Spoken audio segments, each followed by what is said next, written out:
As promised, we're here with Chris Anthony from CAL FIRE, and this may be one of the more important guests we've ever had on the Real Estate Show, because I've always described Lake Tahoe as the sulfur end of an unlit match, just waiting to be struck. And with that in mind, we need to protect our homes, and defensible space is the key issue with that. It is, and thank you very much for having me on the show today. Yeah, what I'd like to talk about a little bit today is defensible space, and I think it ties in well with the theme of the show. And the way I look at defensible space is it starts with the house, and the house construction, the roof. What is it made out of? Is it a wood shingle roof, or is it a composition roof? What's the siding made out of? You know, all those things factor into the amount of defensible space that you need around your house.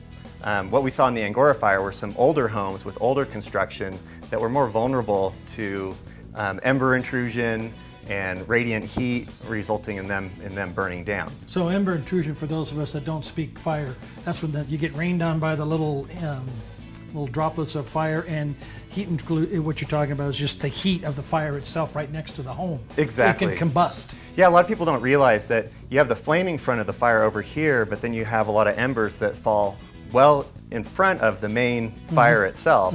And those embers can actually start homes on fire as well if they don't have good defensible space. Now, would you say that one of the critical things in defensible space is to not have wood roofs, to change to the composition roofs? Oh, absolutely. Yeah, wood roofs are very susceptible to ember production, especially when you get a lot of pine needles and things like that build up on them, whether it's wood or composition. And that's one of the first things that we look at, is to make sure that people get those pine needles off the top of their roof and then start clearing a defensible area around their house to their property line. So a place like this, because we're all in the forest, everybody knows this, you have to clear back several feet from the house, just basically a big area of nothing, right? Yeah, so this is clearly a house that has extremely poor defensible space. A tremendous amount of work needs to be done around this house in order to make it defendable. Because keep in mind, you're not always going to have a fire engine that's going to sit in front of your house.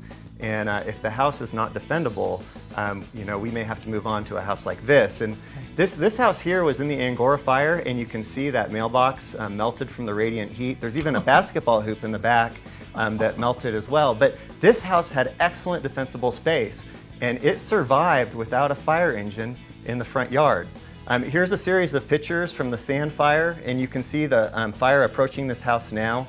Has really good defensible space. The engine parked in front of the house. Here's the fire here as it's impinging on the property itself. So these houses would have all gone up if they didn't have defensible space. They didn't have a perimeter around the house where the fire cannot penetrate. Yeah, absolutely. So they had mowed their lawn down, they had reduced the amount of fuel around the house, and then you can see the house survived after the fire came through. You can see the fire on the right and behind the house there.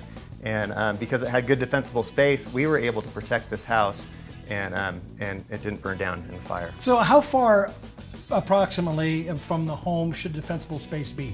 So the way the state law works related to defensible space, it's to the property line or 100 feet, whichever is less. Now, I realize that a lot of us in Lake Tahoe, we live on these fairly small lots, right?